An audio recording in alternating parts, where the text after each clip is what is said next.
627.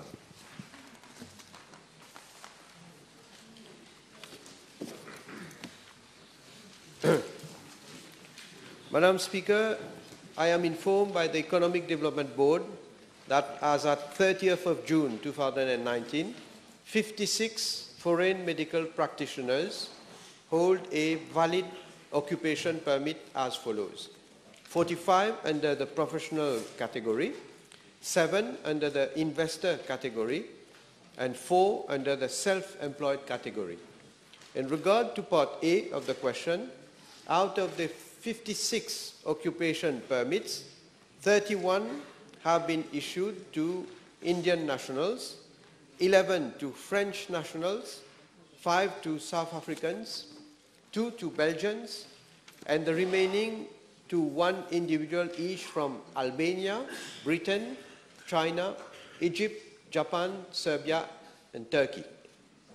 Concerning Part B of the question, occupation permits are issued for a period of 3 years, except where the contract of employment of a professional is less than 3 years.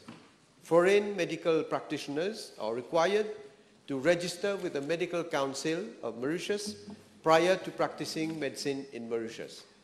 In regard to Part C of the question, I am tabling the list of medical practitioners together with their medical fields who are presently holding an occupation permit. With respect to the last part of the question, I am informed that none of the foreign medical practitioners under the occupation permit is employed in public health institutions. Is the Prime Minister, has the Prime Minister been made aware that there have been complaints addressed to the EDB concerning the activities of certain specialists working in private clinics? We are in connivance with the private clinics, and poor, modest patients are being fleeced in terms of fees.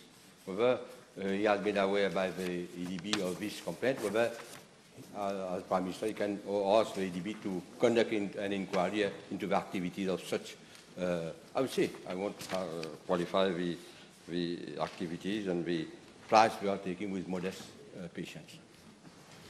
Well, I believe that the Honourable Member is referring to one case which I have been made aware, where there have been complaints, some anonymous complaints, and one signed by a medical practitioner. I must say that this matter, even the anonymous ones also, are being investigated. And I know that the Ministry of Health, the Medical Council also have been looking into the matter. And I know that I don't know if the Honourable Member was referring to that case, but in that particular case, the matter is still under consideration. So no decision has been taken. That person, in fact, the contract has come to an end. The occupation permit has not yet been renewed, but that person has applied for renewal. The health institution for which he is working also has made a case to re-employ that person. So, but investigation will then see whether there is any truth in, hopefully, any truth in what has been alleged.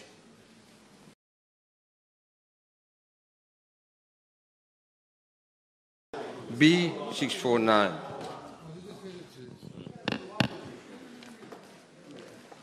Madam Speaker, the correct appellation of the post is Head Mauritius Maritime Trading Academy.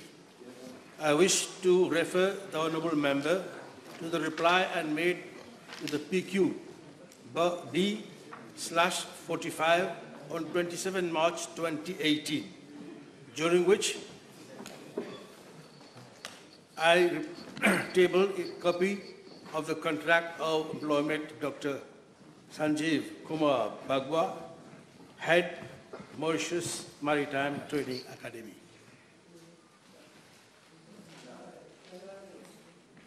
The Honourable Minister, about the same person was condemned by the court for abuse of power when he was at registrar of the University of Technology, whether that same, the same person was condemned by the court for abuse of power at the University of Technology. Is the Minister of that? What is the situation? I have already replied, Madam. Some supplementary. This is confirmed that the gentleman was condemned. Is the Minister aware and he is prepared to investigate into representations received for abuse of power, abuse of authority prevailing at the Mauritius Maritime Training Academy by the same person with regard to transfer of staff, theft, harassment of an expatriate, Captain K. Is the Minister aware of the representation received at his ministry and even elsewhere to the authorities concerning the abuse of authority by this same person who did the same thing at the University of Technology? Madam, I repeat the same thing again. The same question was put to me by his colleague there, by side of him, and I gave the reply to him also. So you better talk to your friend. Can we deduce that this Mr. SKB is tolerated by the ministry, by government, because he's a political nominee, although ses antécédents, so he is tolerated because, being given, he's a political nominee of the minister and the government of the day? If the member is not satisfied with my answer for the last time, you can go to the court, please. One last commentary. In view of this, the heavy antecedent of this minister, of this person, can the minister inform the House, the country, and the taxpayers whether it is not time for the government not to renew his contract, which is expiring at the end of August this year? Just wait. We are waiting for the reply from the ICAC.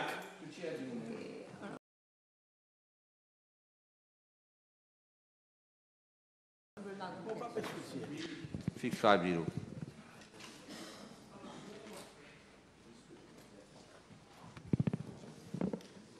Madam Speaker, with your permission, I'm tabling a list of the overseas mission undertaken by the Lord Mayor and Mayors since August 2018 to date with all the information required.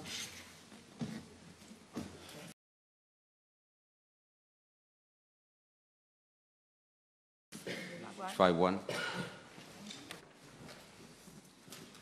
Speaker, Section 5(1)(b) of the Central Electricity Board Act provides that the chairperson shall be appointed by the minister and shall hold office for 3 years and may be eligible for reappointment. On 9 April 2015, I appointed Mr. Muthuswamy Naidu as chairperson of the Central Electricity Board. As regard Part B, Mr. Naidu holds a Master's in Law, LLM, from the University of Wolverhampton. He also holds a Master in Business Administration from Warwick University. He is a qualified accountant of the Chartered Institute of Management Accountants of the United Kingdom. He has more than 20 years' experience at strategic managerial level in the private sector in Mauritius, in the Indian Ocean and Eastern Africa. With regard to Part C, Section 511(b) of the CEB Act provides that the chairperson shall receive such remuneration as the minister may determine. In 2015, the chairperson was appointed on the same terms and conditions as his predecessor, with a monthly fee of 108,000 rupees and a monthly petrol allowance of 19,350 rupees. It was also provided with a chauffeur-driven car, as had been the case for all chairpersons since 1998. In May 2017, CEB appointed BCA Consulting to carry out a salary review. Subsequently, the CEB board approved a salary increase of 14.9% for all its employees. After collective negotiations and referral to the Conciliation and Mediation Commission, the representatives of CEB employees signed the collective agreement on 14 May 2019 and 28 June 2019.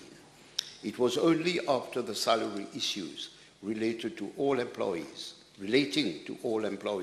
had been settled that the monthly fees of the chairperson and board members were revised based on the recommendation of BCA Consulting.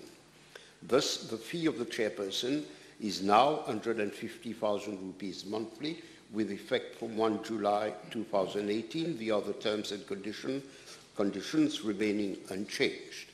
With regard to Part D, I'm tabling the list of overseas missions undertaken by the chairperson. Allowances paid were according to the approved rates prevailing in government. As CEB is a member of the METIS consortium, all costs of participation in the management committee of METIS are financed under the project. Tabling, please. Can I know from the Honourable Minister whether this, the chairperson of CB, in his capacity as chairperson, is also the representative of CB on other entities of the CB? Yes. Yes. Can we have a list? Well, he was also chair of perhaps 2 or 3 subsidiaries, green energy, facilities, etc. He has now opted out of all of them except one, CEB Green Energy, for which he receives a remuneration of 15,000 rupees. Oh, I'm sorry. Can I just add? I am sure he also participates in subcommittees of the board. I am not too sure, but I'm sure that that must be the case.